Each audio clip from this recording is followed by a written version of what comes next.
Hello everyone and welcome to Stan the Wine Man TV. I am your host, Stan Rattan, and this is the Blue Collar Wine Show, where I help you spend your wine dollars wisely.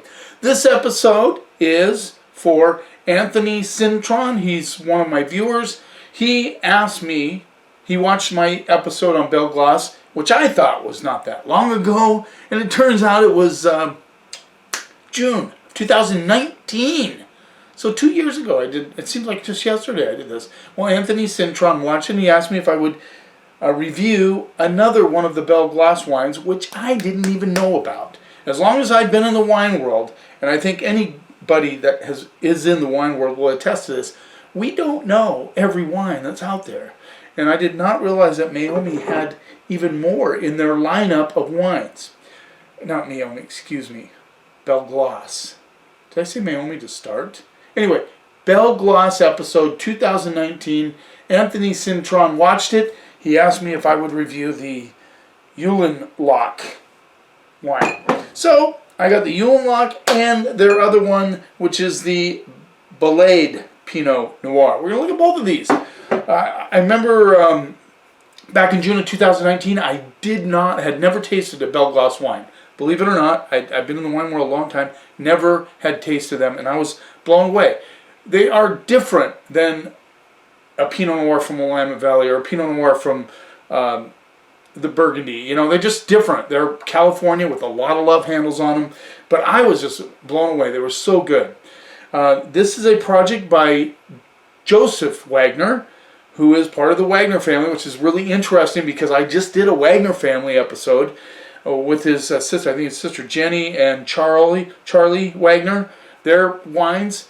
And now I'm doing some research on these Belle Glos and realize this is part of the he's another Wagner from the Wagner family. He started out early in his life. He worked with his father, Chuck Wagner, in Camus. And yeah, so he learned how to make wine, and he started the Belle Glos project.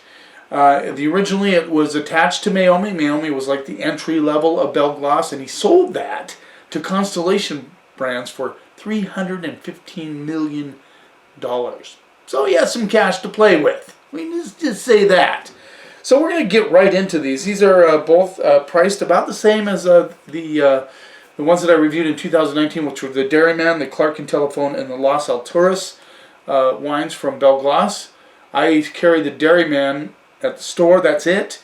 We had a screaming deal on Clark and Telephone for about almost a year, and a lot of people grabbed those wines, and I myself grabbed a few bottles. Now, so Anthony Cintron, we are going to look at the Eulenloch Belle Glos 2017. Now, Eulenloch is a particular vineyard, and that vineyard is located, I believe, yeah, it says Napa here, but it's in the Carneros region and Carneros straddles Napa Valley and Sonoma County. But this vineyard is actually in Napa Valley. So 2017 Eulenloch Pinot Noir from Belle Glos, $56. Excited to try these. It's funny I'm glad when viewers, chime in and say, hey, have you ever thought of reviewing this wine or that wine? I really appreciate that. And I asked a question in the last episode about the style of Pinot Noir. Charles got back to me and said he likes California Pinot Noir because he's from California. But I asked, and I didn't get very many responses, so I would really like to know where you lean. Do you like the Willamette Valley Pinots? Do you like Burgundy from France? Do you like California Pinot Noir? And if so, what area of California do you like? Because the interesting thing about these is, this is located near the, San Francisco, and the bay there, they get a lot of fog. In fact, Carneros is one of the windiest, coolest appellations up in that area, and which is very interesting. So, really good growing conditions for Pinot Noir. So let's look at the color now. This is dark Pinot Noir.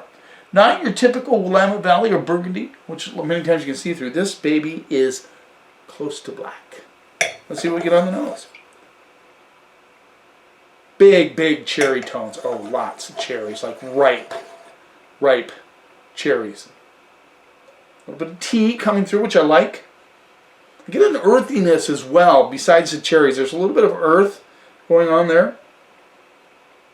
Not really forest floor, more like, to me, more like a baked earth, you know what I mean? Just a kind of, you know, that baked dirt that you get in the sun. But loads and loads of cherry on the nose. Let's see what we get on the palate.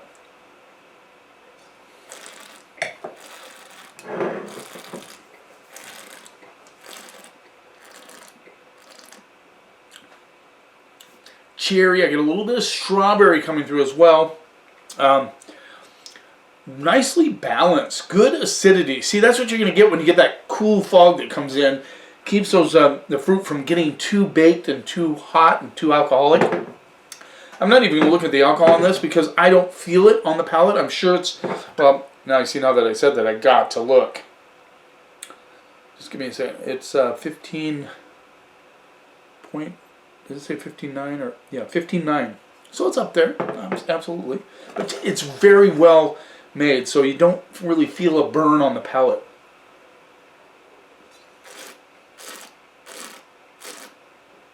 Cherries with an underscore of strawberries.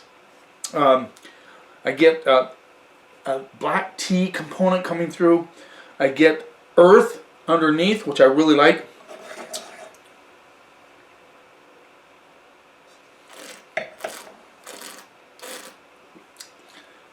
Even a little bit of, there's a little bit of herbal kind of vegetation coming through, but very, very slight. It kind of hits on the back of the mid-palate into the finish. This is an impressive Pinot Noir. I mean, I'm saying that because it's, if I remember right, from the Dairyman and the Las Alturas and the Clark and Telephone, they were much bigger in style. This is nicely balanced. Good acidity. I like that black tea on the finish with a little bit of earth. Nice Pinot Noir.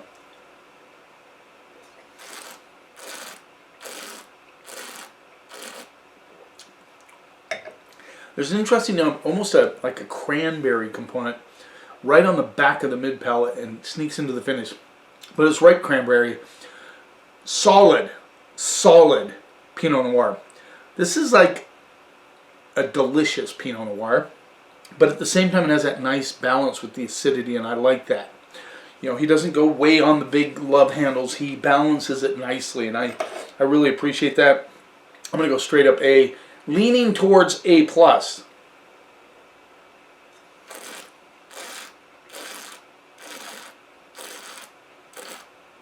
That black tea really kind of hits nicely too. Don't forget to suck that air through the wine, guys, because that really brings out those flavors. I know you don't want to do it when you're at a restaurant. I even sneak it in the restaurant. I'm just a little bit, you know, kind of sneaky about it. You get that air going through that wine, and it just really breaks out those flavors.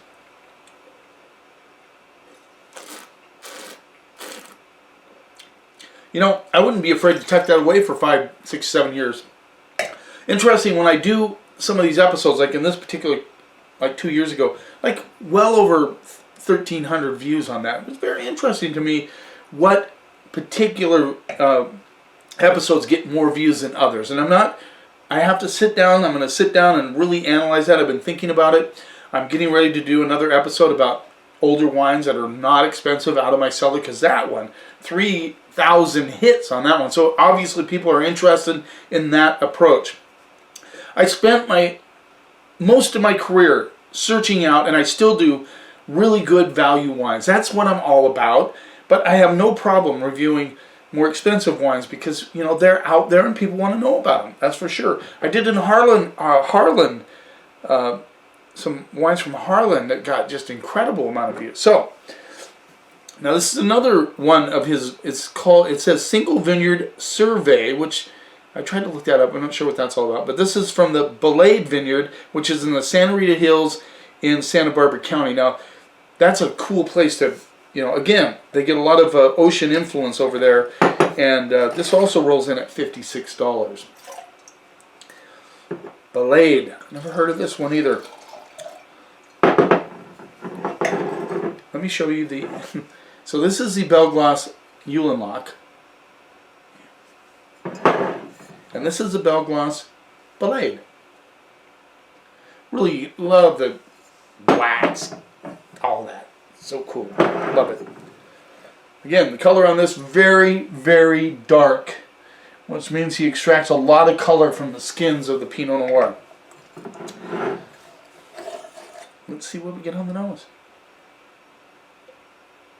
And the cool thing, I know what Joe Wagner's doing. He's searching out different vineyards from different source areas of California to express different terroir and different styles. Even there, guys, you can go from one vineyard to the next and have totally different wine. So, there you go. This has really a high tone on the nose. It has cherries for sure. There are cherries on the nose. This one's a little earthier than the other one. I get that kind of baked earth thing. There's also sort of a brambleberry kind of thing coming through on the nose as well. Let's see what we get on the palate.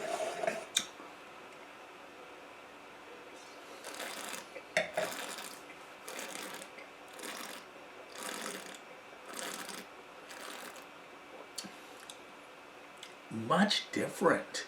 Much different. Again, good acidity. This has cherries, but there's an interesting characteristic, almost eucalyptus on this one, which I find quite interesting. Almost. It's leaning that way, but it doesn't go there.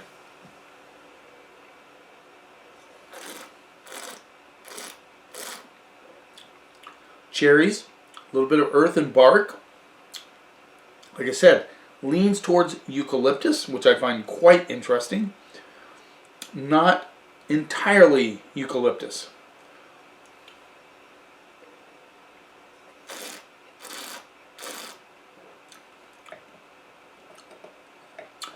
I also get just a touch of cinnamon in the background, but that earth and kind of barkish notes really kind of surround the cherry notes with a little hit of cranberry on this one as well, with that kind of eucalyptus background on this wine.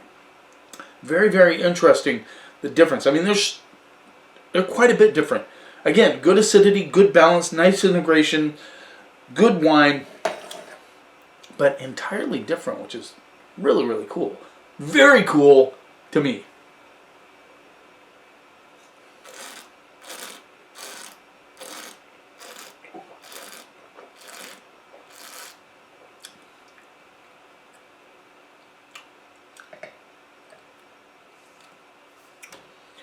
Just a touch of maybe a little slough leaf on the back side of this one as well. You know what this tells me about Joe Wagner? As he really is interested in letting the vineyard speak. And that's very cool.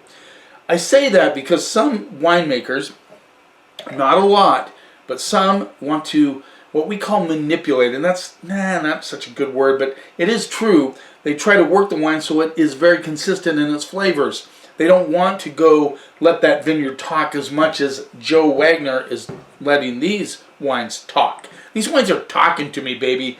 This is talking all about Eulenloch. This is talking about Belay. This is talking about Santa Rita Hills. This is talking about Napa Valley. See, they're telling you something. It's telling you a story, and I like that in wine.